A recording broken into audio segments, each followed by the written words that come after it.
Good morning students. बेटा हम अपनी कंप्यूटर बुक में 5th चैप्टर रीड कर रहे हैं। हमने ये चैप्टर हाफ रीड कर लिया था, हीलिंग ब्रश टूल तक। अब हम आगे रीड करेंगे। पैच टूल से स्टार्ट करते हैं। It allows you to select an irregularly shaped portion of an image to conceal before selecting the sample that will cover it. जो हमारा पैच टूल है ये आपको एक इमेज की इरेगुलरली यानी अनियमित शेप को, जो इसकी शेप सही नहीं है, उस शेप वाले पार्ट को सिलेक्ट करने की हमें अनुमति देता है, और जो इसे सैंपल को सिलेक्ट करने से पहले ही कवर कर देगा यानी छुपा देगा। Open an image in Photoshop. हम फोटोशॉप में कोई भी एक इमेज ओपन करेंगे, जैसे इसने ये इमेज ओपन कर रखी है। इसमें right click on healing brush tool. ये हमारा यहाँ पर हमारे सारे टूल्स है, इसमें से हम हीलिंग ब्रश टूल को, जो हीलिंग ब्रश टूल है उस पर राइट क्लिक करेंगे। उसमें से हम पैच टूल को सिलेक्ट करेंगे जो सब टूल पैटल पर होगा। Drag over the imperfect area of the image to get the selection of it. Image के जो इम्परफेक्ट जो एरिया सही नहीं है उस पर हम सिलेक्ट करने के लिए उसे ड्रैग करेंगे, खींचेंगे। Drag the selection to the sample area that will cover the imperfection. जब हम सिलेक्शन को एक सैंपल एरिया में ड्रैग करें तो जो इम्परफेक्ट है उसको कवर कर देगा। जैसे देखो इसमें इसने सर्कल कर रखा है कि ये वाला एरिया इसका सही नहीं है, इसमें थोड़ी सी इम्परफेक्टनेस है, और इसमें इसने इसको परफेक्ट कर दिया पैच टूल की हेल्प से। अब आता है red I tool. Red I tool में क्या है, darken a specific point two hide red I in an image. जो रेड आई टूल है उसमें एक इमेज में रेड आई को हाइड करने के लिए यानी छुपाने के लिए एक स्पेसिफिक विशेष पॉइंट है उसको डार्क करता है। उसके बाद आता है clone stamp tool. Clone stamp tool क्या होता है, क्लोन डुप्लीकेट ही होता है। देखो इसमें क्या होता है, the clone stamp tool is useful for duplicating the image और part of an image by selecting a sample point in the image to be cloned. जो हमारा क्लोन स्टैम्प टूल है वो क्लोन किए जाने के लिए इमेज में एक सैम्पल पॉइंट को सिलेक्ट करके इमेज या इमेज का जो पार्ट है उसको डुप्लीकेट करने के लिए यूजफुल है।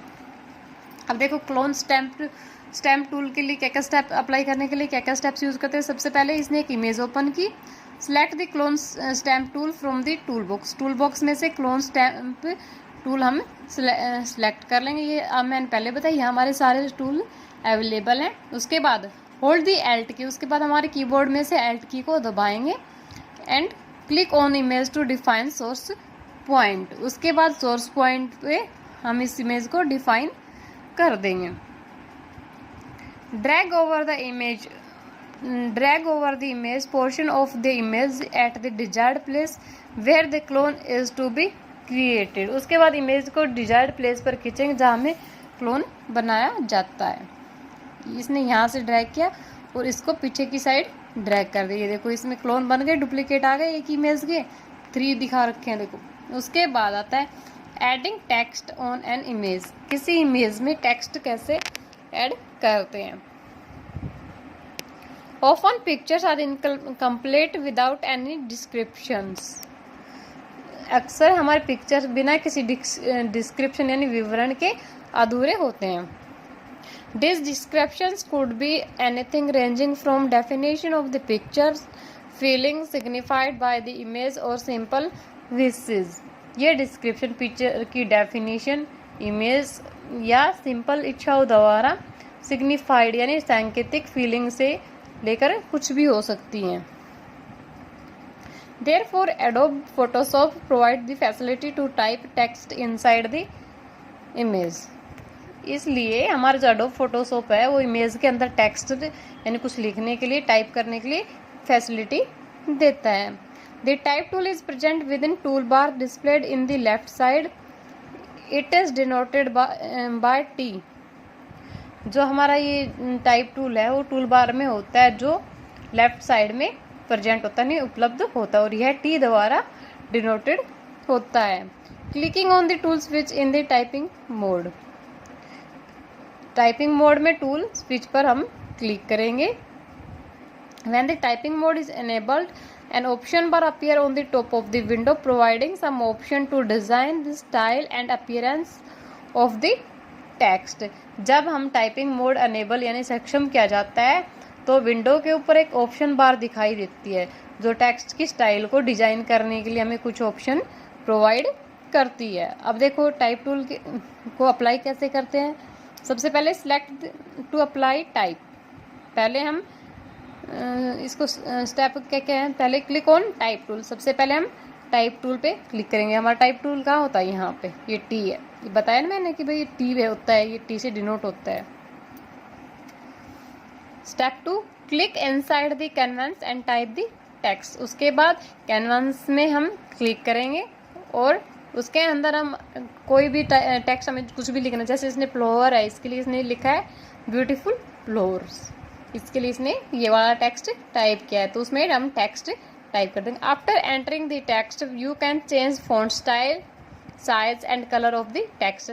जब हम इसमें टेक्स्ट एंटर कर देंगे उसके बाद हम उसकी साइज को भी चेंज कर सकते हैं, फॉन्ट के स्टाइल को भी चेंज कर सकते हैं और टेक्स्ट के कलर को भी चेंज कर सकते हैं। अब देखो इसने सबसे पहले ही तो यहाँ से टाइप टूल लिया, उसके बाद इसने यहाँ पे क्लिक किया कैनवास पे और इसमें इसने अपना जो भी टेक्स्ट लिखना था वो टाइप कर दिया और यहाँ से फिर इसने अपना कलर चूज कर लिया, स्टाइल भी चेंज हो जाती है यहाँ से और साइज भी चेंज हो जाती है।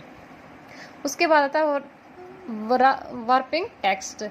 It is use to give defined shape to the text. Steps to apply wrapping to the text are given below. जो रैपिंग टूल है, रैपिंग का मतलब क्या होता है, मोड़ना। इसका यूज हम टेक्स्ट की शेप को डिफाइन करने के लिए करते हैं। अब देखो इसके लिए क्या क्या स्टेप्स यूज करते हैं। सबसे पहले स्टेप पे click on type tool, same है, पहले टाइप टूल पे हम क्लिक करेंगे, click inside the canvas and type the text. वही सेम कैनवास पे हम कैनवास पे अंदर हम क्लिक करेंगे और उसमें टेक्स्ट टाइप करेंगे। Select the text and click on creating wrapped text from option bar.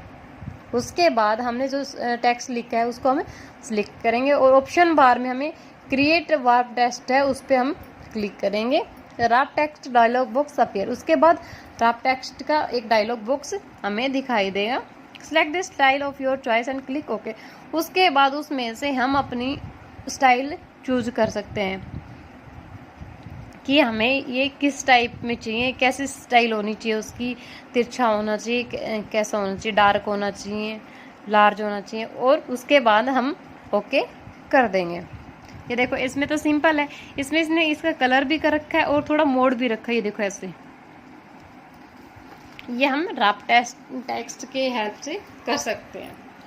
You can also change band horizontal and vertical setting to give the desired effect to the wrapped text.